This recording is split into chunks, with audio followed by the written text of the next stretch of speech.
안녕하십니까. 은행나무 어린이도서관 민경아입니다. 오늘은 금천 마을운동의 초심을 찾는 네 번째 여행 시작을 해보려고 하는데요. 오늘 날짜는 2020년 8월 18일 화요일입니다. 오늘 두 분 목사님이 나와주셨는데요. 오늘의 주제가 우리 마을의 작은 교회 이야기입니다. 먼저 목사님들 소개를 제가 간단히 해드리고 이야기 나누도록 하겠습니다.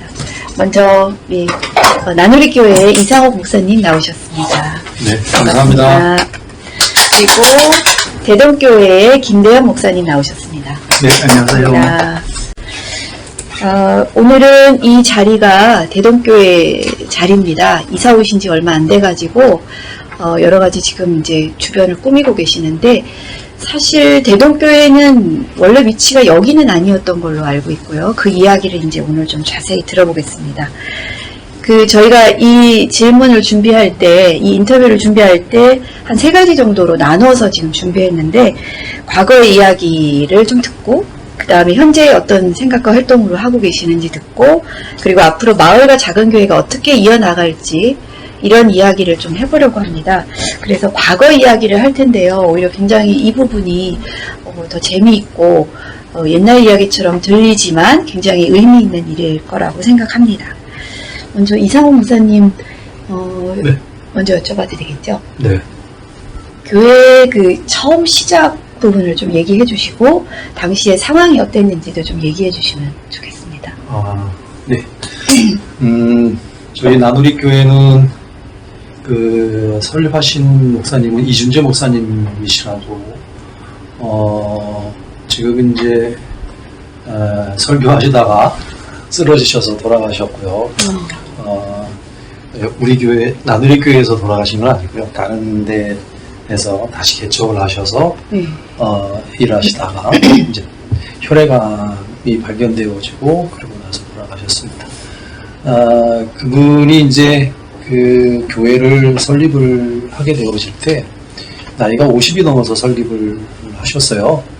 그래서 알다시피 이제 나누리라고 하는 거는 이제 나눠준다라고 하는 의미가 굉장히 강하죠. 그래서 복음과 사랑을 더불어 나누는 교회라고 하는 아주 큰 표 제목을 통해서 이제 교회가 이제 설립을 하게 되어졌는데, 그 중에 이제 서울 전역을 다 돌아보고 죄송스럽지만 가장 어려운 데가 어디인가. 그래서 찾아본 것 중에 이제 2군데를 이제 봤는데, 하나는 성북구에 좀 어려운 데가 하나 있었고요. 그다음에 이제 그때 당시 이제 구로구죠. 구로구에 이 금천구지만 이쪽 지역이 가장 어려운 2 지역으로 이제 선정이 됐어요. 그래서 선정된 지역 중에 그럼 더 어려운 데로 가자 라고 해서 온 데가, 죄송합니다. 이게 어렵다고 이야기하는 게 굉장히 좀 민망스러운데, 그래서 이쪽 지역에 와서, 그때 이제 사업을 하셨던 분이기 때문에 돈도 좀 많이 있었지만 절대 사업 돈은 가져오지 않으시고, 그러면 이제 좀 지상으로 올라가서 좀 건물을 좀 얻더라도 했으면 좋겠는데, 가장 어려운 곳에 가자 해가지고 지하실, 아주 정말 지하실 중에 지하실, 정말 깊이 내려가야 하는 그 지하실에 교회를 얻으셨어요. 그러니까 시흥5동인가요? 예, 시흥5동. 지금 나누리 교회에서 한 조금만 더 올라가면 있는데요. 지금 이제 비전 교회가 있는데, 그 비전 교회가 나누리 교회였습니다. 그러니까 비탈이 굉장히 좀 많아졌고요. 그래서 그렇죠. 좀 들어가면 잘 알다시피 지하실은 습도하고 이제 곰팡이 냄새가 엄청 나는데, 그럼에도 불구하고 그곳에 가서 이제 교회가 설립을, 그런 의미를 갖고 설립이 되었죠. 그리고 나서 이제 그분이 이제 제가 다니고 있었던 교회 장로님이셨는데, 그분의 아내가 이대 교수였다가 이제 수술하시다가 돌아가셨어요. 그러니까 의료사고 비슷하게 해서 돌아가시면서 그 남편 되신 이준재 목사님한테 목회 꼭 해라 해가지고, 돌아가시기 전에 바로 유언같이 유언으로 실은 이제 20대 때 이제 부르심을 받았는데, 이리저리 이제 참 자기 하고 싶은 일 열심히 했죠. 방송국 기자에 그다음에 뭐 사업도 하고 막 이렇게 해서 자기 마음대로 살아보셨는데, 네. 근데 이제 아내를 워낙 사랑하셔. 40에 넘어서 결혼했으니까. 그래서 이제 아기가 이제 있었지만, 애가 있었지만 초등학생이었는데, 유언해가지고 이제 신학교로 가게 되어졌는데, 감리교는 50을 넘으면 목사 안수를 안 줘요. 그래서 같은 계열 웨슬리안 계통의 신학을 하고 있는 곳이 이제 성결교입니다. 그래서 성결교로 오게 되어졌고, 네. 거기서 이제 2년 편입을 하셔서 이제 여기서 설립을 하셨고. 그 설립 연도가 그럼 어떻게? 90년도. 90년이요? 예, 90년도로 되어져 있고. 그 다음에 제가 이제 바로 2년 후배입니다. 저도 이제 바로 이제 편입을 성결교 신학대학, 그러니까 서울신대를 해서 신학 공부하고 바로 이쪽으로 와서 같은 생각을 가지고 네. 이제 시작을 하게 되어졌고요. 네. 그리고 나서 이제 그 목사님이 나이가 계셨는지 조금 더 크게 이런 일도 참 중요하지만 조금 더 큰 데 가서 이제 해보자 해가지고 저쪽 화정 쪽에 가서 거기는 좀 돈도 좀 해가지고 좀 좋은 데서 했는데, 네. 하시다가 또 뭐 기독교 방송에서 방송을 하면서 교회가 통합을 하는 것이 역사적 사명이 아니냐 이런 식으로 말들을 또 말씀을 하셔가지고 교회하고 또 교회끼리 통합을 하셔서 새로운 하다가 이게 또 쉬운 일이 아니더라고요. 그렇죠. 그래가지고 그러면서 이제 속이 많이 힘드셨는지 보이지 않게 또 혈압암으로 돌아가셨고, 어쨌든 그런 어떤 취지에 의해서 나누리 교회가 이 지역에 들어오게 되어졌고, 그리고 저도 그렇게 그 이념을 갖고, 그런 이념이라기보다는 어떤 그 실천과 관련되어져서 그러한 생각을 그대로 받아들여서 지금까지 그대로 변함없이 저도 그렇게 하고자 하는 생각을 네. 갖고 있습니다. 그러면 전도사님으로 계시다가 네. 그 다음에 이제 맡으셔서 아예 목회를 하게 되시죠? 예, 원래는 교회법으로는 성결교는 전도사에서 그 교회에 담임을 할 수가 없어요. 예, 법입니다. 법인데 이제 저희 교회가 작다 보니까 그냥 그만두셨어요. 그러니까 공동 형성이 일어났죠. 어른들은 다 안 계시고 아이들만 있었는데, 아이들은 이제 제가 주체적으로 아이들을 잘 이렇게 돌봤었던 일들이라, 네. 제가 빠져나가면 아이들까지 다 빠져나가야 될 그런 상황이 놓여져 있어서, 그래서 제가 6개월 계셨던 목사님한테 제가 그냥 여기 있겠습니다 라고 했는데도 불구하고 이제 가시는 바람에, 근데 이제 많지 않은 그 성도들이 우리 그냥 교육전도사를 담임으로 하자 해가지고 제가 담임을 추대가 되셨고. 예, 그렇게 된 겁니다. 조금 흔하지 않은 일이죠. 예, 법으로는 안 됩니다. 지금도 누군가가 걸고 넘어가면 안 되는데요. 위법이네요. 위법인데요. 근데 이제 어느 누구도 작은 교회니까 안 오죠. 이게 와보면 알죠. 깊은 지하실에 넓지도 않은 곳에 사람들은 또 다 빠져나갔고, 그리고 그런 교회에 올 사람들은 거의 없었죠. 근데 이제 그런 가운데 이제 제가 그대로 그냥 남겠다 이렇게 해서 네네. 제가 담임이 얼떨결에 됐습니다. 얼떨결에 되면서 결혼까지 했어요. 그래가지고 저 집사람이 그때부터 고생을 너무 많이 해가지고요, 디스크가 파열이 돼가지고 수술을 했답니다. 제가 지금 간호중에 있습니다. 이번에 너무나 그동안 고생이 다 그냥 터트려진 게 아닌가 하는 생각이 들 정도로. 죄송스럽죠. 근데 목사님도 야위실 정도로 또 많이 또 해주셨으니까. 근데 제가 궁금한 게, 이준재 목사님이 당시에 교회를 시작하실 때 네. 그냥 지금 말씀하신 대로 지하고 가난하고 뭐 이제 그 어떤 약간 지향점이라고 하는 걸 한마디로 하면 뭐가 있었을까요? 그러니까 설립자의 지향점. 예, 그건 뭐냐면 복음이 뭔가에 대한 아주 구체적인 복음에 대한 이야기. 예, 복음을 이제 거시적으로 볼 때는 네네. 모든 사람들이 예수님으로 인해서 다 행복하게 살아갈 수 있는 방법, 그다음에 행동, 실천, 이 모든 것들을 다 포함해서 이야기할 수 있는데요. 네. 어떤 복음의 어떤 그 소극적인 것보다는 어떤 포괄적인 측면에서 접근을 많이 하셨던 것 같아요. 그래서 지역에서 이곳에 예수님을 위해서 어떻게 표현되어질 것인가가 상당히 좀 관심을 가졌던 내용들이죠. 그렇다고 해가지고 성도들이 어떤 영혼들과 관련되어진 부분들을 소외시켰다라고는 아니고요. 그것도 귀하면서 어떤 그 전체적인 그 어떤 그 우리들의 신앙의 삶과 괴리되지 않도록 사회의 모든 생활들이 그것을 어떻게 접목시켜 나갈까. 그래서 이제 그러한 부분들이 그러면 복음과 관련되어서 그럼 사랑으로 이것이 표현되어져야 된다라고 하는 측면에서 이제 표어대로 복음과 사랑을 더불어 나누는 교회의 모습으로 그런 어떤 확고한 철학의 개념이 있었죠. 예. 그걸 지금 이어서 그럼 하고 계신가요? 아니면 조금 뭐가 또 덧붙여져 있나요? 거의 흔들리지 않았죠. 거의 흔들리지 않았고요. 제가 좀 고집스러울 때가 좀 있어요. 네. 그 부분을 현재의 생각과 활동을 할 때 조금 더 자세하게 말씀을 나누도록 하겠습니다. 이준재 목사님, 그 설립자 이야기를 좀 듣고 교회 지향점을 얘기를 했는데, 대동교회는 사실 90년보다 훨씬 더 이전에 우리 김대영 목사님 얘기해 주실 건데, 그 이전에 여기 이제 있었다라고 알고 있거든요. 처음 시작 이야기를 조금 해주시겠습니까?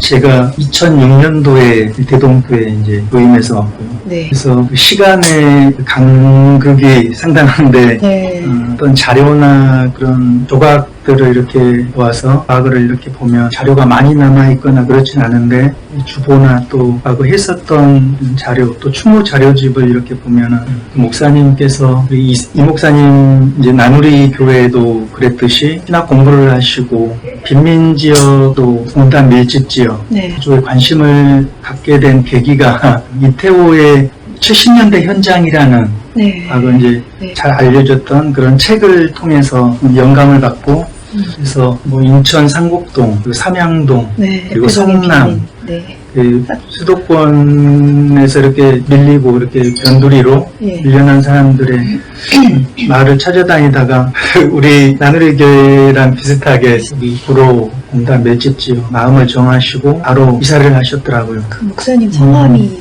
성낙형 목사님이시고요. 84년도 5월 달에 큰 교회에서 부목사로 일하시고 심호하시다가 민중교회 목회를 하고 싶다 마음을 먹고 84년도에 오셔서 바로 교회를 이제 개척하시는 것이 아니라 밑바닥 민중들하고 같이 생활을 하면서 살아보고 싶어가지고 한 3년을 여기 와서 사시다가 그때 이제 개척하셨는데 오셔서 한 3일 지나니까 아이들이 욕을 배워가지고 욕을 하는 거에 대해서 자녀분들이? 네.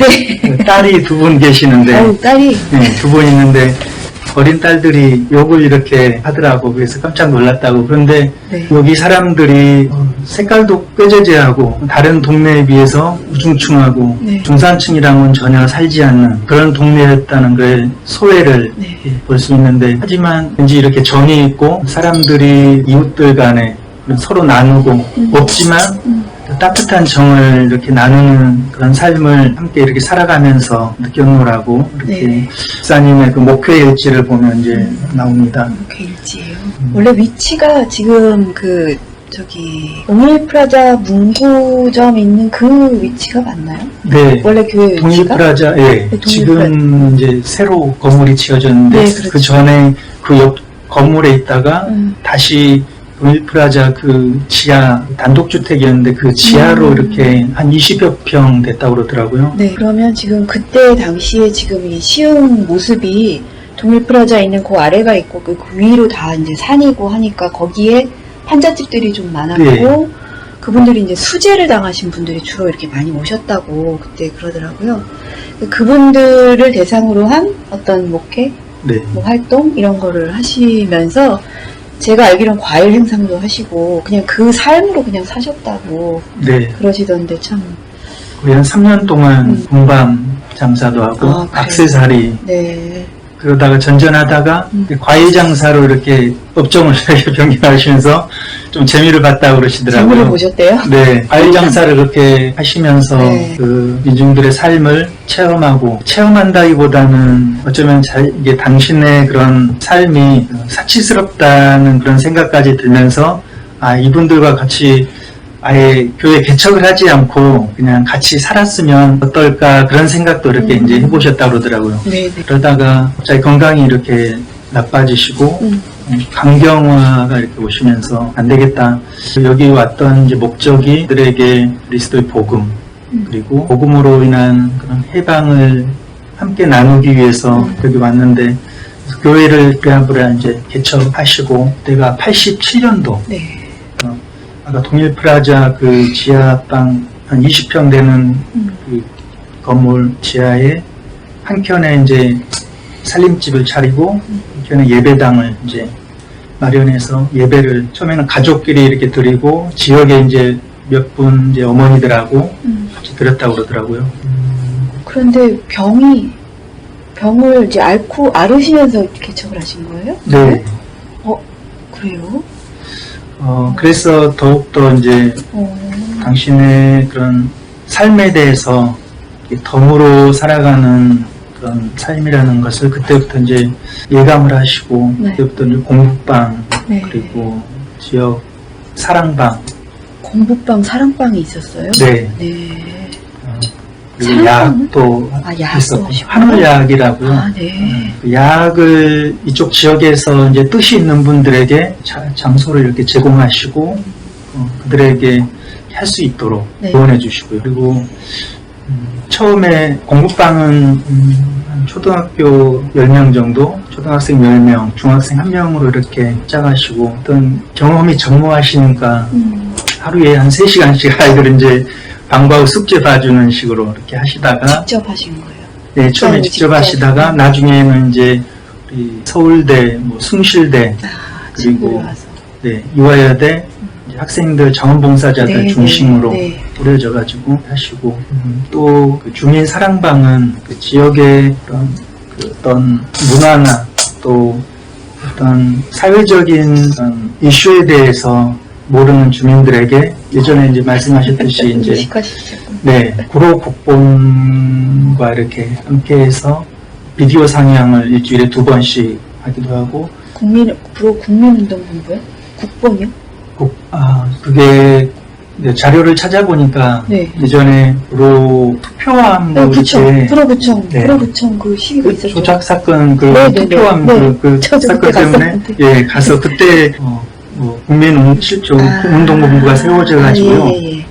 구로 지부 이제 하고 연결돼 가지고 네. 북한 실상 슬라이드를 이렇게 상영하고 이제 그랬더라고요. 네. 대동교회에서. 네네네.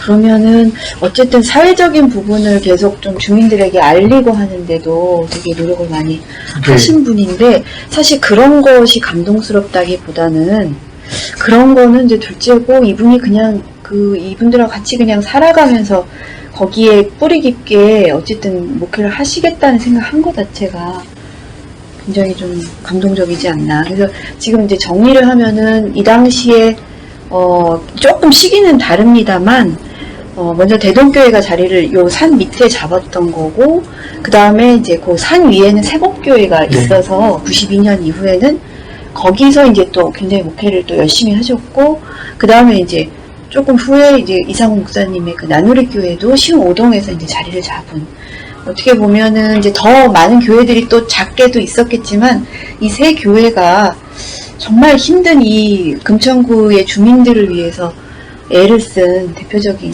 교회가 아닐까. 세복교회가 만약 없어지지 않았으면 철거 안 됐으면 여기 또 앉아 계셨을 텐데 그건 조금 아쉽고요. 그런 지향점에 그럼 김도영 목사님은 어쨌든 동의를 하시는 그런 편이신가요? 일단 요건 잠깐 물어보고 나중에 또 자세히. 네, 저도 전적으로 대동교회 그런 설립 이념과 지향을 저 또한 이렇게 많은 목회를 하면서 고민하고 여기 오기 전에 인천에 이제 산동네에서 공부방하고 지역 어르신들을 섬기는 그런 조그만 교회에서 전도사로 있었기 때문에 민중교회를 개척하거나 아니면 그 민중교회를 가려는 그런 계획이 있어서 그러던 차에 아마 우리 대동교회가 우리 성낙형 목사님이 소천하시고 그 뒤로 목회자가 몇 분 바뀌시고 그래서 저희 전임 이제 목사님께서 또 외국으로 가시는 그런 상황에서 대동교회로 제가 오게 됐습니다. 꽤 오래되셨네요. 2006년에 오셨으니까 그래도 거의 한 14년. 네. 우리가 이제 과거 얘기를 조금 했는데요. 이 과거 얘기는 사실 이제 그때 계셨던 분들이 지금 계시는 거는 아니고 이제 설립자의 어떤 이상이나 이런 게 어떠신가, 또 지금의 그걸 잘 이어가고 계시는 건가 이제 한번 확인 삼아 여쭤본 거고, 금천운동, 마을운동의 이제 초심을 찾기 위해서는 사실은 이 산동네 이야기부터 시작을 했어야 되기 때문에, 그리고 그 가운데 이제 계시던 분들이 작은 교회 분들이어서 이분들의 얘기를 안 들을 수가 없었습니다. 그런데 현재 얘기가 사실은 더 중요하잖아요. 현재 어떤 활동을 하고 계시고 또 어떤 생각을 하고 계시고, 그래서 이게 그냥 개인적인 질문이고 개인적인 경험이라 하더라도 일단 현재 얘기를 조금 더 한번 해볼게요. 지금은 어떤 지향점과 어떤 활동을 주로 하고 계신지 이건 그냥 무덤덤하게 얘기하셔도 되고요. 그 다음번에 이제 본인의 생각은 조금 이따가 조금 더 치열하게 어떤 일을 하고 계십니까? 지향점은 어떻게 되시고? 목회가 가장 기본이고. 목회가 기본이고요. 예. 그리고 이제 교회가 해야 할 일들이 무엇인가에 대한 고민들을 늘 할 수밖에 없고요. 네. 그리고 이제 버려놓은 일들이 있어서 그 버려놓은 일들을 할 수밖에 없는 그런 상황에 있죠. 지금 이제 들으시는 분들이 아마 나누리교회를 잘 모르셔서 그렇죠, 나누리교회를 잘 모르죠. 잘 얘기를 해주시면 자세하게 얘기를 해주셔도 됩니다. 지금 이제 나누리교회에서 제가 이제 늘 교회들은 좀 사회와 좀 연관시켜서 교회 내에서만 신앙생활이 아니고 집에서만 신앙생활이 아니고 그냥 삶 자체가 신앙생활이어야 되지 않는가라는 생각을 가져서 그런 것 중에 이제 교회들도 그러한 일들에 좀 앞장섰으면 좋겠다라고 하는 생각을 가져서 저희들이 예전에 공부방을 했고요. 그리고 지역적 특성을 보면서 여기가 좀 공부 좀 했으면 좋겠다 생각이 들어서 책을 많이 익혔으면 좋겠다. 그래서 도서관도 좀 하고 있습니다. 두 가지, 그러니까 교회가 사회를 향하여 지역 아동센터하고 도서관을 하고 있는데요. 워낙 인적 자원이 없어서 부족한 부분들이 너무 많아서 늘 고민 중에 있습니다. 왜냐면 모든 것들이 그냥 한꺼번에 몰려오는 일들이 될 수 있어서, 그래서 잘 분배해서 인적 자원이 있어서 분배해서 잘 조리 있게 진행이 되면 더 좋을 수 있는데 어떤 때는 너무 일이 많다라는 생각도 들기도 해요. 근데 그렇다고 해서 힘들다고 해서 놓을 수는 없는 부분들이고, 그리고 더 이양하는 거 좀 더 자세히 상세히 철저히 했으면 좋겠다는 생각도 갖고 있습니다. 그러면 도서관을 일단 하시는 거고요. 나누리 도서관이 나누리 작은 도서관이 그렇죠. 있어요. 나누리 작은 도서관 하시고 그 다음에 이제 아동센터를 하시고 그리고 목회 그러니까 기본으로 아동센터를 하면서 이제 원래 공부방을 했었죠. 공부방을 하다가 정부에서 이제 지역 아동센터로 이제 그 흡수를 할 때 고민을 많이 했어요. 그러니까 들어갈까 말까 하다가 들어가게 되어졌는데 들어가면서 이제 아이들과 함께 하면서 가장 고민되어지는 것 중에 하나가 좀 책 좀 많이 읽었으면 좋겠다. 저는 뭐 책을 많이 안 읽는 편인데도 불구하고 근데 이쪽 지역에 전체적으로 좀 분위기가 좀 바뀌어져야 되는데, 그 중에 하나가 전체적으로 삶의 질도 높아지는 것도 중요하지만 생활의 습관들이 좀 바뀌어졌으면 좋겠다. 그냥 제가 이제 전도사로 있었을 때 그때 너무 마음이 아픈 것 중에 하나가 애들이 학교를 안 가요. 학교를 안 가요? 예, 여기 보면은 이제 중학교만 되면 애들이 가는 아이들도 있지만 안 가는 아이들이 있어요. 그 안 가는 아이들 중에 제가 알고 있는 애들이 있었거든요. 네. 그러니까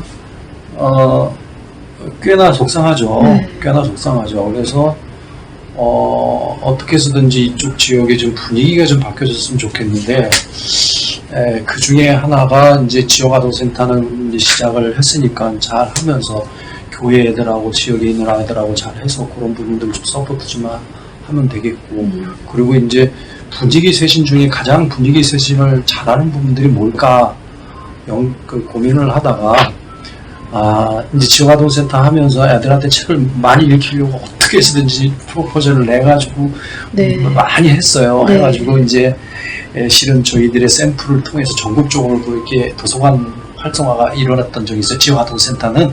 그래서 지역아동센터는 저희들의 그 프로포즈를 잘해서 그래서 지역아동센터에 도서관들이 많이 생겼어요. 네, 네. 예, 그것은 그렇죠. 이제 저도 아주 좋은 예로 소개가 많이 됐군요. 네, 처음에 이제 그게 공동모금에서 시작을 한 건데, 네, 네, 저희들의 프로포즈를 보고, 와서 보고, 잘 진행되는 걸 보고 이제 시작을 했던 것 같고, 그래서 빨간 문고라고 해가지고, 공동모금에서 지역아동센터에 다 뿌렸어요, 이거를.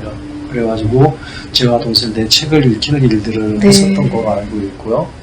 그래서 지역적으로 좀 아이들도 책을 읽는 것도 중요하지만, 지역에 좀 오픈을 시켜서 사람들이 좀 책을 읽었으면 좋겠다. 그러니까 사람들이 좀 생각도 많이 하고 고민도 많이 하면 정서적으로도 좀 안정이 되어지고 그리고 다른 것들을 찾아볼 수도 있잖아요. 네. 그래서 조금 더 삶의 전환들을 좀 만들었으면 좋겠다는 생각을 가지고 이제 그렇게 생각을 했습니다. 근데 다행스럽게도 은행나무 도서관이 있었어요. 그래가지고 좀 교회도 아닌데 어떻게 이 지역의 시민 활동으로 저걸 할 수 있을까?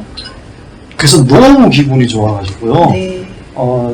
제가 그곳을 한번 가봤던 적도 있습니다. 네. 뿐만 아니라 그냥 계속 물을 대주셨습니다. 그래서 하여튼 저희 교회가 그런 지역아동센터의 일을 하고 그다음에 도서관 일들을 하면서 지역의 좀 분위기를 바꿨으면 좋겠다.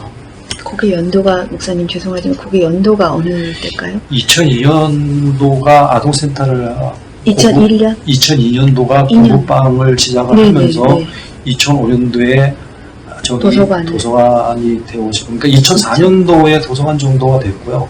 2005년도에는 지금 아동센터가 됐고 이래요. 그렇구나. 네, 그러니까 저희는 2002년에 공부방 하면서 그래서 필요해요. 처음에 그 은행나무가 텔레비에 나왔더라고요. 그래서 2003년에. 예, 그렇죠. 그래가지고 와 대단하다. 우리 동네에 저런 게 있어? 네. 야, 확실히 사람들의 생각은 나보다 훨씬 빠른 사람들이 많구나. 그런 생각을 저는 가졌습니다. 그래서 네. 그거 하면서 제가 느낀 것 중에 하나가 맨날 TV나 이런 신문지상에 나오는 것들을 보면 속상한 일들이 많잖아요. 그런데 그렇게 생각하고 그렇게 실천하고 그렇게 행동하는 사람들의 따뜻한 마음들을 너무나 많이 봐가지고요. 안 지쳐요. 우리 동네에서요? 예, 우리 동네 안 지쳐요. 많아요. 그래서 우리 금천구는 행복해요. 아, 그래요? 예, 행복한 겁니다. 막 박수가 또. 아니, 진짜 이거는요, 보이지 않게 그렇게 말없이 하는 사람들이 참 있어요. 드러내지 않고.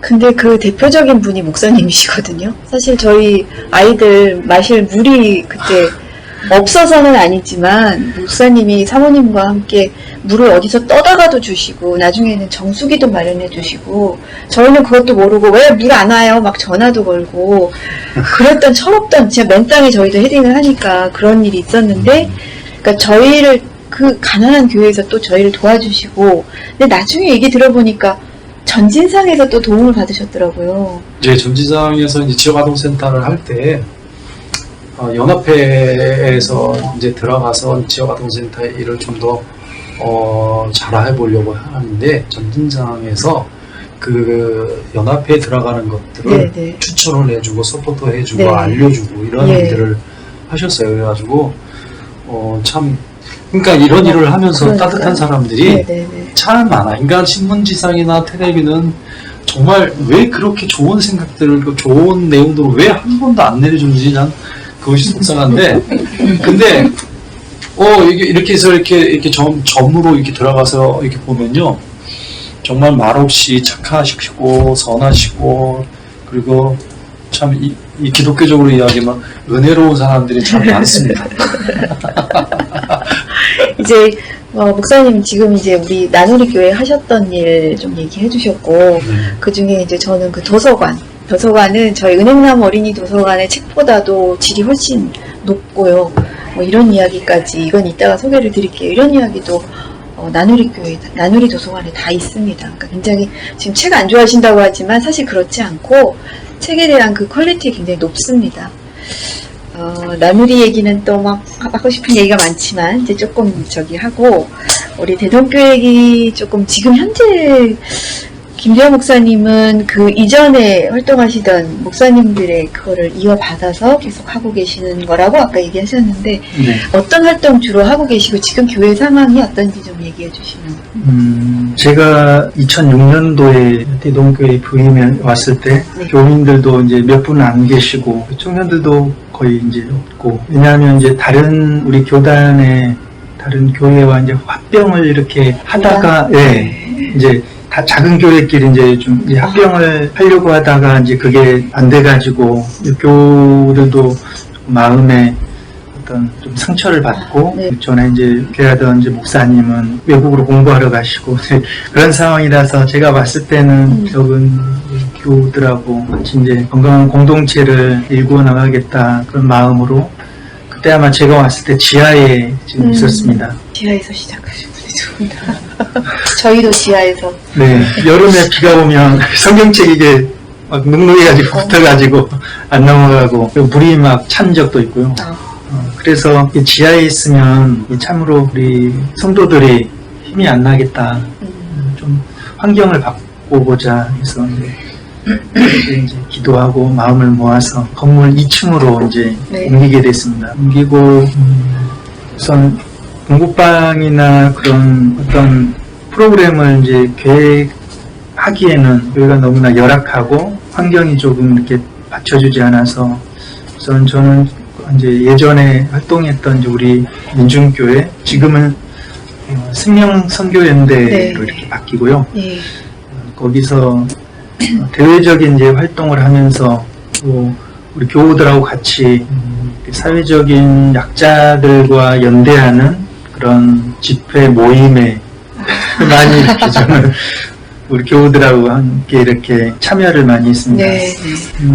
그리고 저도 이제 지역에서 작은 도서관을 해보고 싶어서 열심히 준비하고 또 도서 이렇게 사설을 이렇게 공부하는 우리 청년들하고 이렇게 같이 계획을 하다가 이제 여러 가지 이제 사정이 있어서 그 청년들이 이제 교회를 떠나가고 그런 일을 겪으면서 못하게 됐는데 그 뒤로 이제 저도 지역에서 어떤 일을 이렇게 해나가야 되는데 그런 당위성만 이렇게 마음 무겁게 이렇게 가지고 있으면서 어떤 프로그램을 이렇게 추진은 하지 못하고 우리 보이지 않는 곳에서 봉사하고 또 우리 교우들에게도 이웃들에게 나눔을 실천할 수 있는 그런 삶을 이렇게 살아가도록 독려하고 또 넉넉하지 못하지만 이제 우리 교회 예산에서 어느 정도 일정 부분을 연말에 이렇게 드러나지 않게 나누는 지금 이렇게 그것을 드러나게 하는데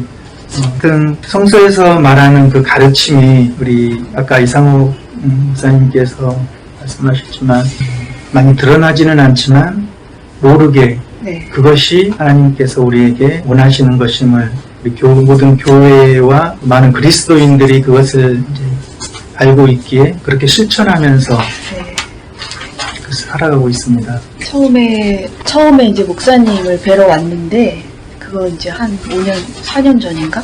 인터뷰 때문에 왔는데 목사님이 저는 여쭤보지도 않았는데 저희 교회는 성장을 목표로 하지 않습니다. 딱 이렇게 얘기하시는 거예요. 속으로 누가 물어봤나? 나 전 물어보지도 않았는데 라고 생각했는데 처음 이제 거기에 그 목사님의 어떤 생각이 많이 담겨 있었다.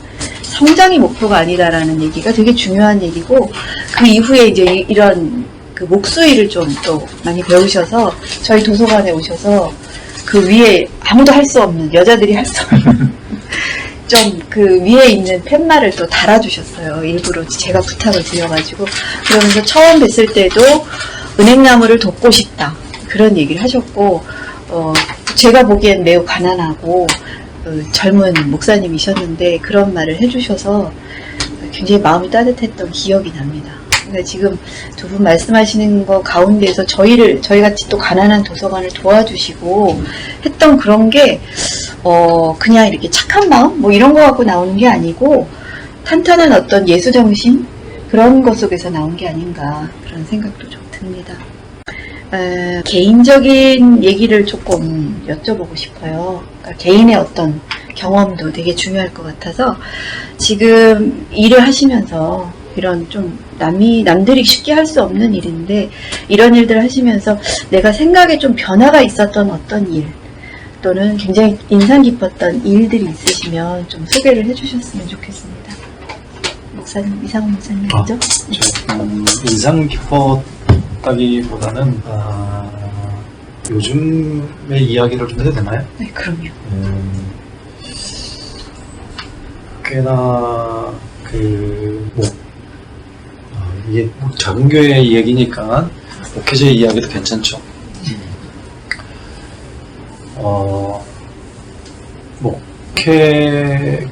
목회를 하는 데 있어서의 어떤 그 고민과, 그 다음에 교회가 나가야 할 방향들에 대한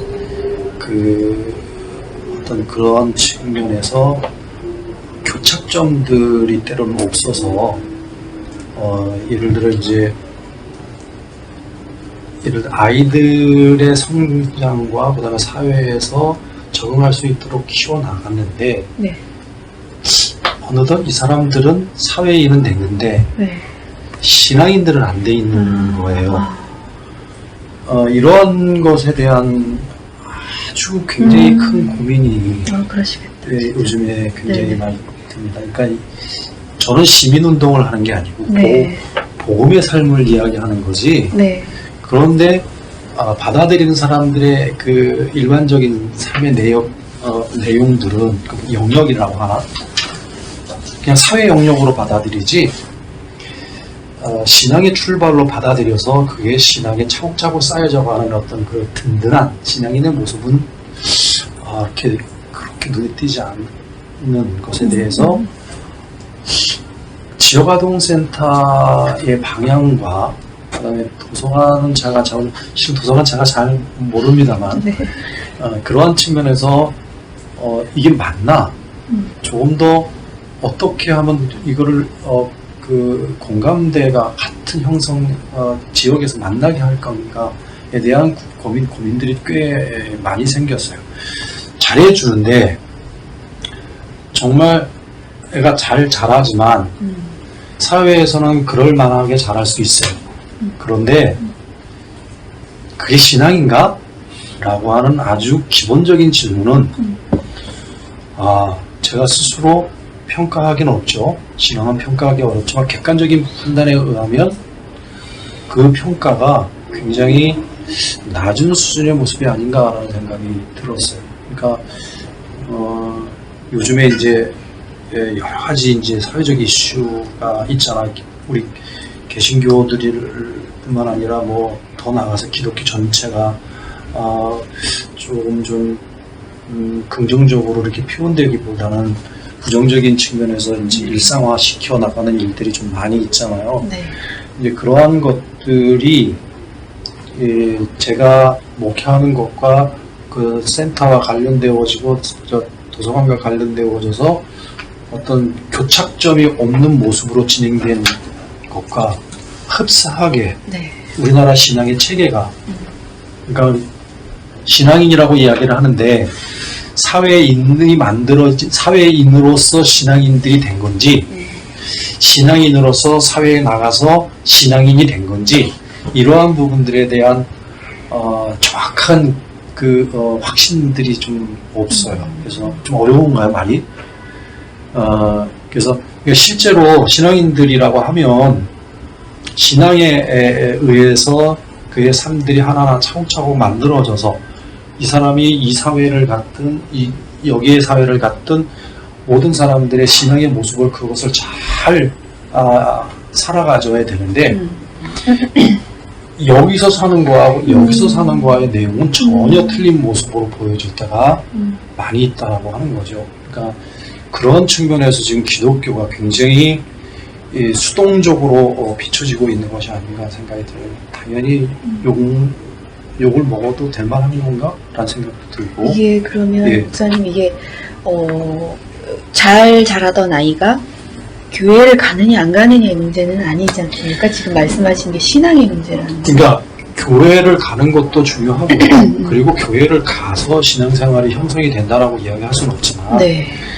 그럼에도 불구하고 그들의 삶들이 어느 정도 그것이 축적이 되어진 신앙의 축적으로 인해서 자기도 모르는 사이에 사회인으로서의 어떤 완성된 모습들이 좀 있었으면 좋겠는데 제가 복지를 하면서 가장 많이 어려운 것 중에 하나가 그런 것 같아요. 도서관은 좀 접근 방법이 좀 틀렸으니까 다르니까. 근데 지역 복지의 접근은 좀 제가 굉장히 좀 혼란을 겪는 일들이 많은 것 중에 하나가 뭐냐면 잘해주는 것만으로는 아니다라는 거고요. 근데 그들이 신앙인이면 신앙인답게 그다음에 사회인으로서의 성숙한 관계를 맺을 수 있는 그 단계까지 그러한 것들에 대해 최선을 다하는데 그러한 것들이 아이들이 받아들이는 입장에서는 선택적 그 선별로 인해 가지고 자기가 좋아하는 것만 가지고 살아가는 것처럼 비칠 때가 너무 많이 있어서 이제 제가 고민을 하는 거죠. 그러니까 얘들이 신앙적으로 나중에 잘 성숙할까? 지금도 이렇게 선택적 선별로 인해 가지고 자기 좋아하는 것만 선택해서 살아가는 일들을 많이 하는데 그거를 늘 이제 도전받아서 그걸 깨부수려고 하지만 어느덧 자기도 모르는 사이에 습관화되어졌던 이러한 일들이 나중에 얘네들이 사회에서 주어진 일들은 잘하겠지만 그런데 신앙인으로서는 잘할까? 라고 하는 고민들이 꽤 커요. 신앙인으로서 잘하는 게 어떤 건가요? 하나님 앞에 신실한 거죠. 하나님 앞에 신실한 거죠. 이게 굉장히 어려운 질문이지만 진짜 하나님 앞에서 신실해서 A도 신실하게 하고 그러니까 사회의 일도 신실하게 하고 교회는 교회에서 신실하고 가정은 가정대로 신실하고 그러니까 하나님 앞에서 거짓 없이 신실하게 살아갈 수 있는 것이 신앙이죠. 그렇죠?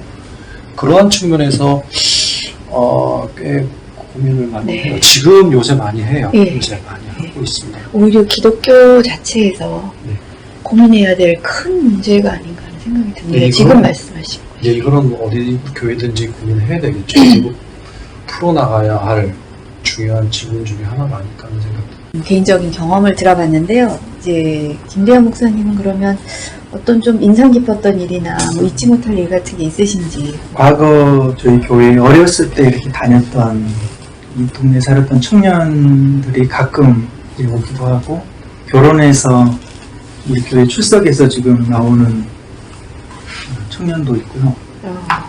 그런 것들을 보면은 아까 이상호 목사님께서 복지나 교회 목회 말씀하시면서 고민했던 부분들 지금도 여전히 모든 이제 교회와 목회자들이 고민하는 그 부분들 우리가 판단하고 이렇게 미래의 어떤 그런 결실들을 예측할 수 없지만 그래도 신앙인의 이제 눈으로 본다면 아니면 신앙인의 눈으로 아니어도 어떤 소망을 아니면 어떤 희망을 잃지 않고 살아가는 사람들은 과거 자신에게 다가왔던 손길에 대해서 따뜻한 마음에 대해서 잊지 않고 그것을 돌아보거나 거기에 대해서 한 번쯤은 이렇게 감사하고 생각하는 그런 삶을 살아가는 것 같더라고요.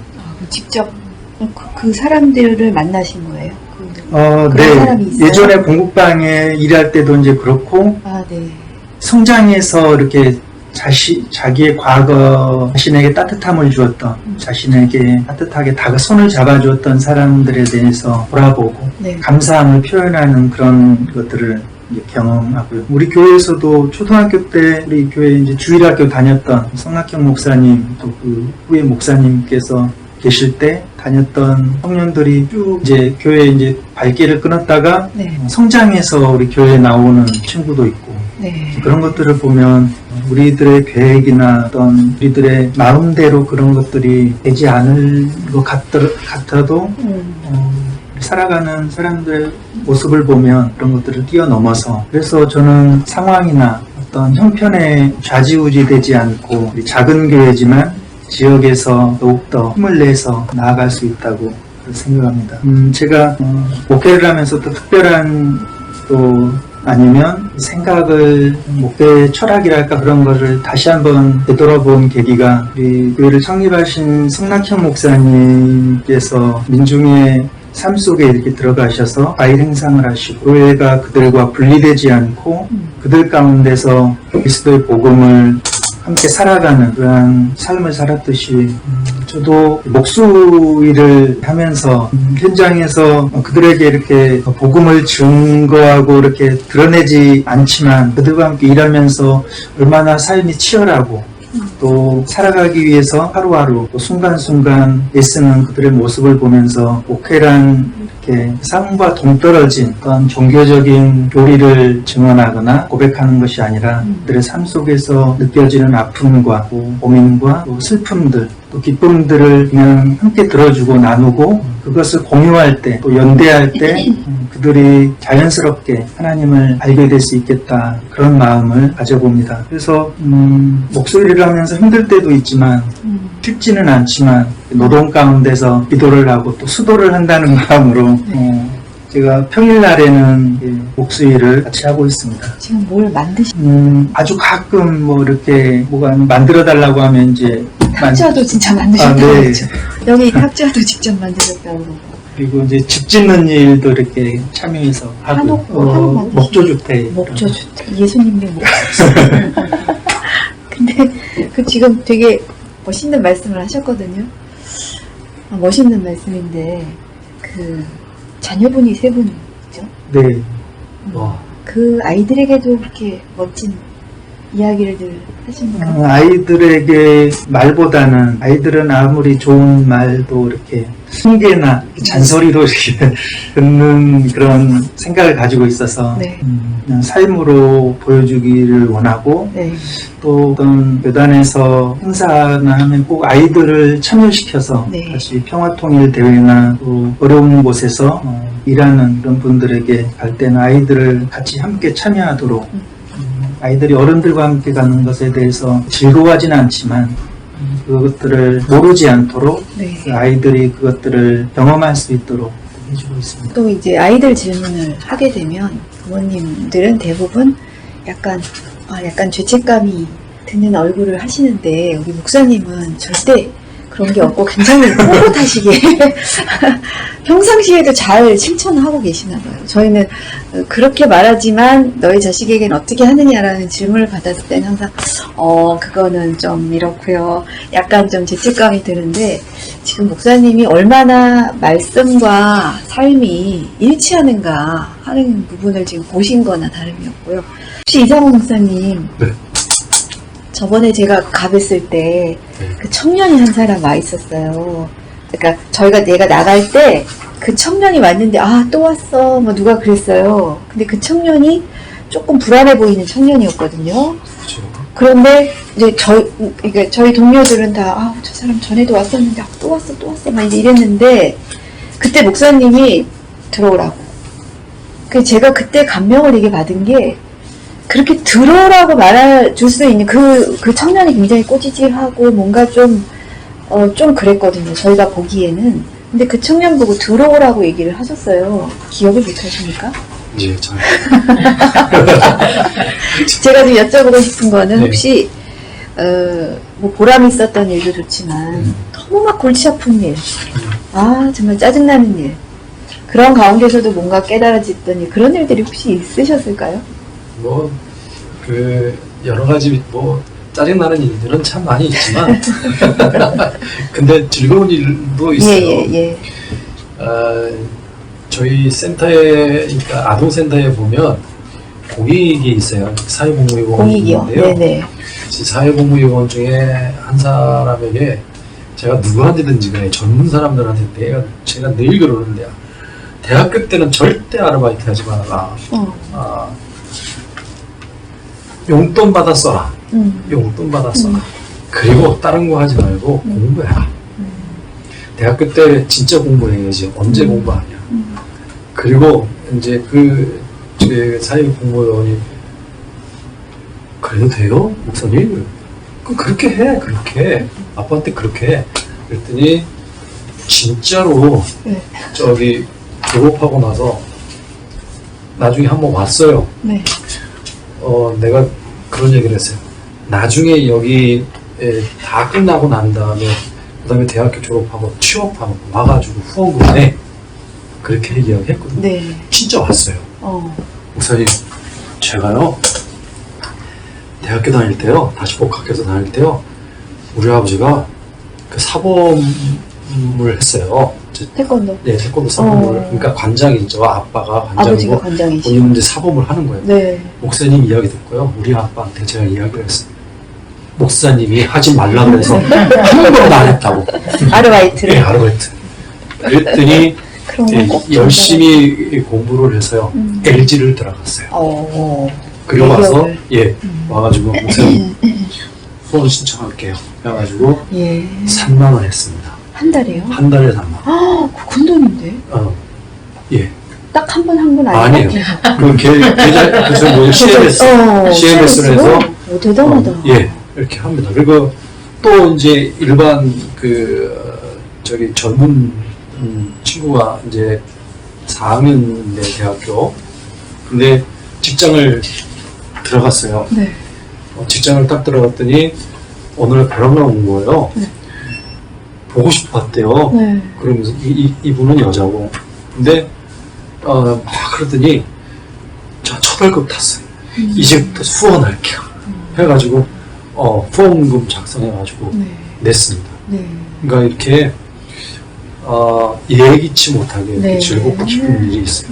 그럼 주로 돈이 들어오면 즐겁고 돈 들어오면 좋은가요? 너무 좋습니다. 돈 들어오면 제일 좋은 거죠. 아주 좋아요.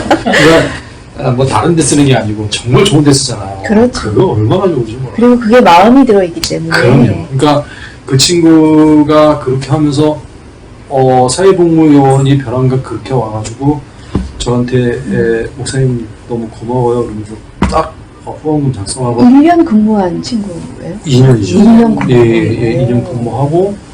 근데 그렇게 하기가 어렵거든요. 그렇죠. 하기가 어려운데 지금까지 아무 말 없이 후원하고. 두 번째 친구는 그러면은 어떻게 해서 들어왔던 친구?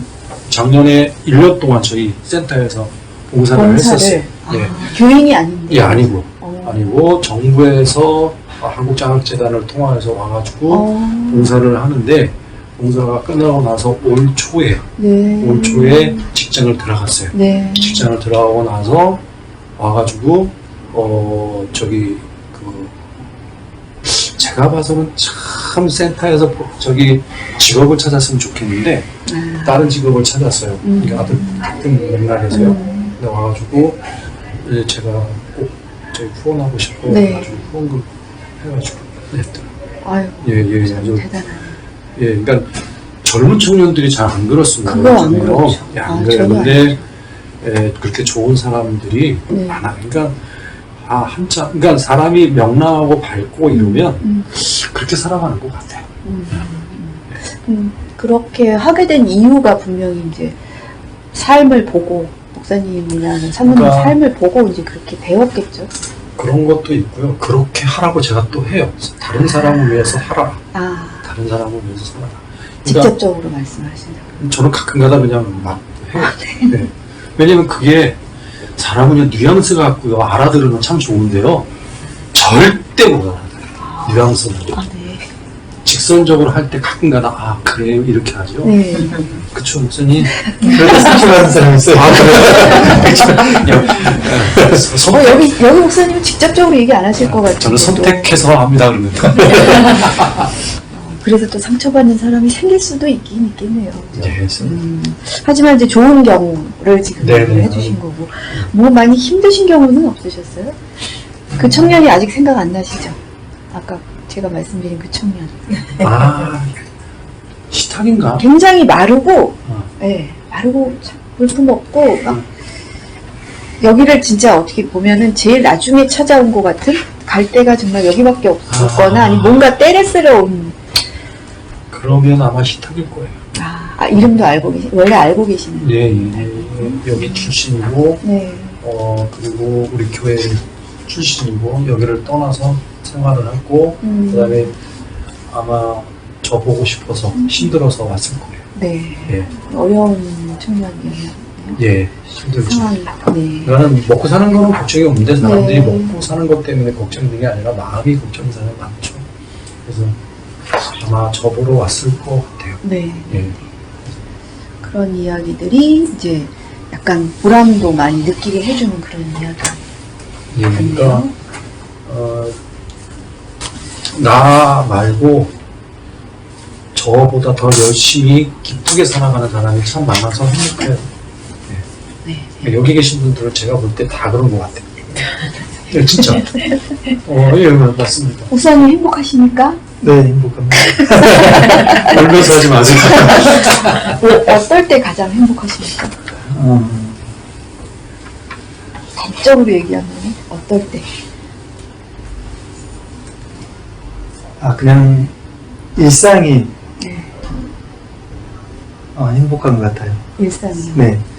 우리가 코로나 이전에 네. 행복한 걸 몰랐었잖아요, 일상이. 근데 코로나 이후에 보면 그냥 우리가 살아갔던 평범함들이 네. 아무것도 아닌 것 같아도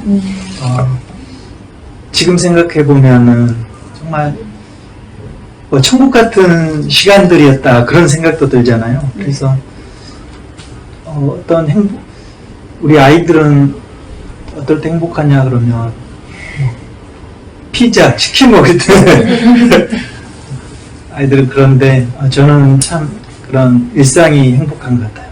네, 맞습니다.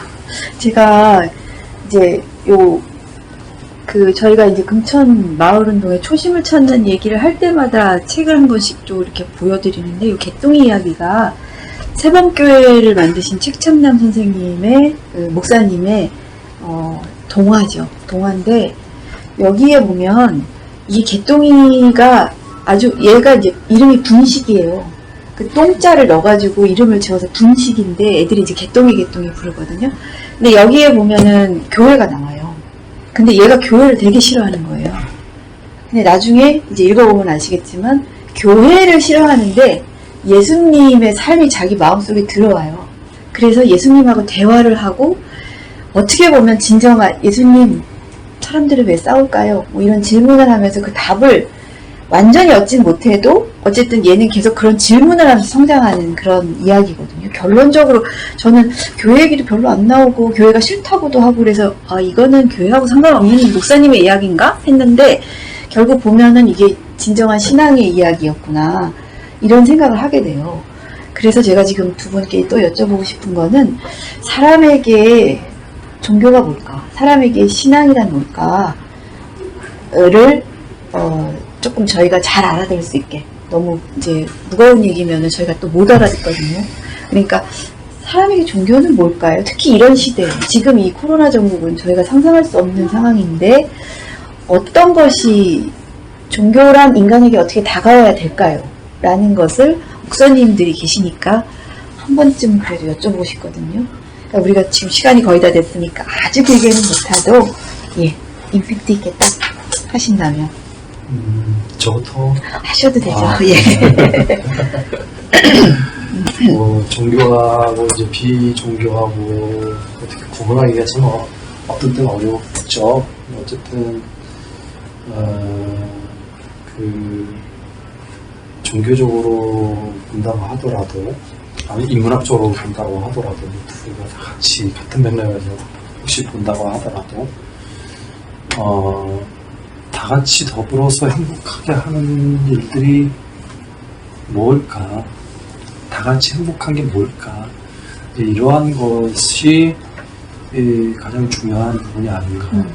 그러니까 그것의 척도들이 인문학은 인문학의 척도로 보고 종교는 종교 하나님의 어떤 그 거룩한 것, 그 척도를 봐서 사람들과 사람들이 같이 행복하게 하는 일들을 우리가 같이 고민하고 찾아 나가고 하는 것이 가장 중요하지 않을까라는 생각이 그럼 듭니다. 교회의 어떤 입장인가요? 아니요. 교회는 이래야 된다는 이거는 인문학적으로도 그러니까 인문학적으로도 그 척도를 가지고 그러니까 사람이 살아가야 할 이유에 대해서 같이 행복할 것이 뭘까? 그걸 고민하는 것이 그리고 종교적이라고 한다면 그것이 이제 뭐 너무나 종교적으로 또 이야기하면 잘 헷갈리니까 같이 모든 사람들이 행복하게 할 수 있는 일들을 하나님의 척도로 우리가 늘 고민하고 그리고 해답을 찾고 실천하는 일들을 하는 것이 중요하지 않을까. 그러니까 더불어 같이 행복할 수 있는 일들에 대해서 공감대를 갖는 것이 중요하다는 생각이 들어요. 어려운 아니요, 너무 좋은 얘기여서 지금 여운이 남아가지고 김대현 목사님 어떻게 생각하세요? 저는 종교라는 게 모든 사람들에게 사람을 넘어서 모든 자연들, 생명들에게 자유를 주는 것.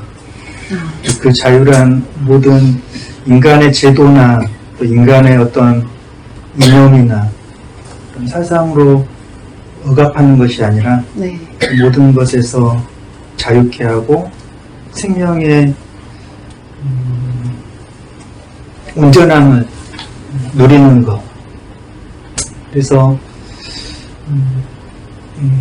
지금 코로나 시국에 우리 교회도 많이 반성하고 또 그동안 생명을 억압하고 인간의 마음대로 지배하려고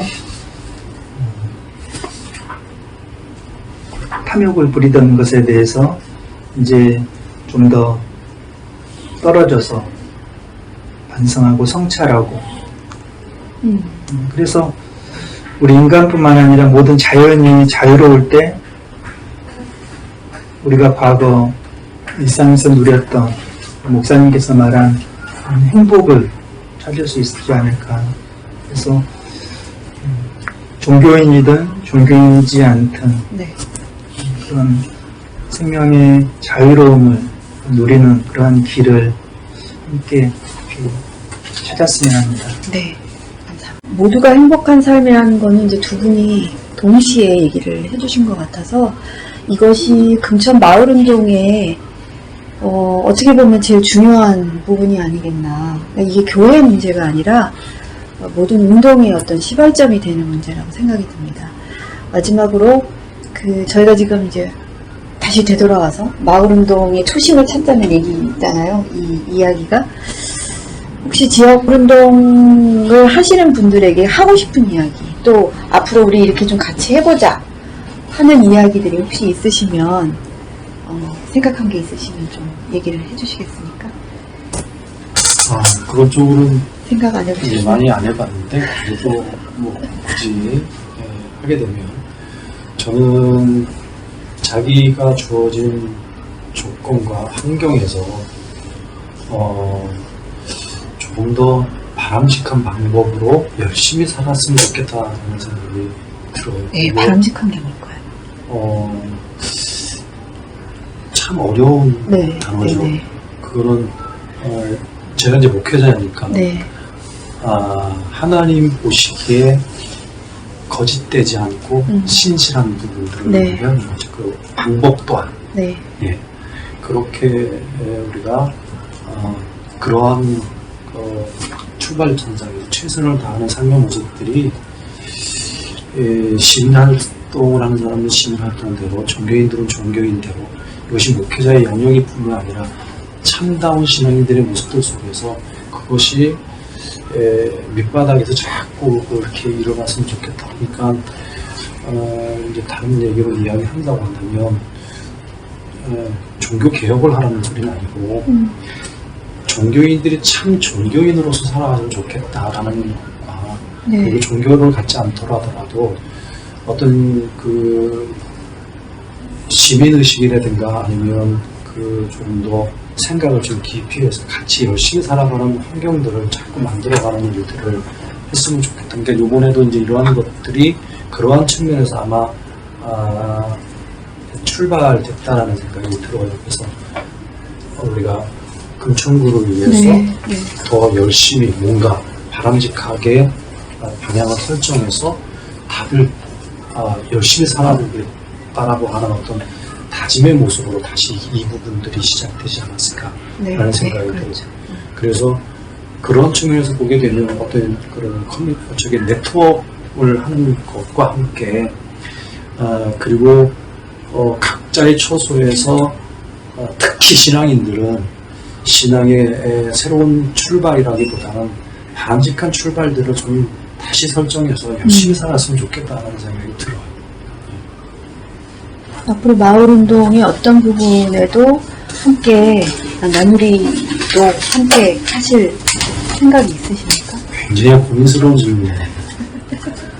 왜냐면 부정적인 대답도 괜찮습니다. 하고는 싶은데 왜냐면 교회들이 그러한 부분들에 조금 더 성숙한 의견들을 내는 거 참 중요한 것 같아요. 근데 이제 할 수 있는 영역이 어디까지인가에 대한 고민을 하다 보면 때로는 좀 조심스러울 때가 있어요. 여기까지만 제가 이야기 드릴게요. 네. 되게 궁금하지만 거기까지만입니다. 이 마을운동을 하는 사람들에게 굉장히 또 좀 중요한 이야기일 수가 있지만 오늘은 그거까지는 못하고 거기까지만. 그럼 우리 김대현 목사님은 어떻게 마을운동에 대해서 생각해 보신 적 혹시 많으시죠? 그렇죠.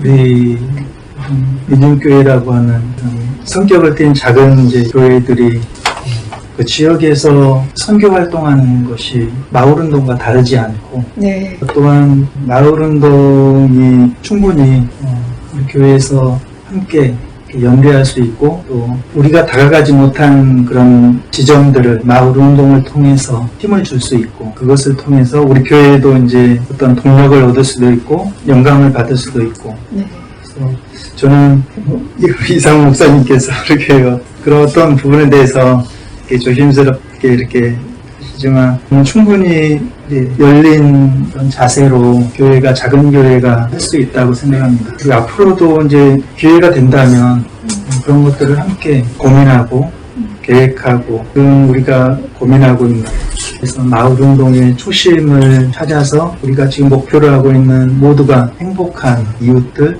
사회를 이렇게 이뤄가는데 작은 그런 발걸음이 됐으면 합니다. 이상원 목사님이 아까 그런 얘기를 하시긴 하셨지만 사실은 마을운동과 많은 연관을 갖고 활동을 하는 중이시라 이제 그런 말씀이 오히려 가능하지 않았을까 하는 생각이 듭니다. 오늘 두 분 말씀 감사하고요. 금천 마을운동의 초심을 찾는 네 번째 여행을 이제 마치려고 하는데요. 이 90년대 저희 산비탈에 있었던 그 속에서 살았던 사람들이 사실 힘을 얻을 수 있었던 것이 이제 제가 그 분 중에 한 분을 아는데 할머님이십니다. 근데 그 생선 동태 대가리만 끓여가지고 이제 동태국을 하도 끓여 먹어서 그게 제일 좋았다고 또 말씀을 하시거든요. 그래서 아들이 동태 대가리가 있는 게 원래 동태국인 줄 알았다 이런 얘기가 있을 정도로 그렇게 가난하게 살았지만 그분들이 기억하는 거는 그 동태를 나눠 먹었던 기억. 그거를 지금 생각하면서 좋아하시더라고요. 그래서 생각해보니까 가난하기 때문에 나눌 수밖에 없었고 그렇게 살 수밖에 없었던 게 또 우리 마을의 모습이 아니었나. 그러면서 작은 교회들이 거기서 어떤 역할을 했는지 오늘 그래도 어느 정도는 보시지 않았나 하는 생각이 듭니다. 오늘 이것으로 네 번째 여행 마치겠습니다. 고맙습니다.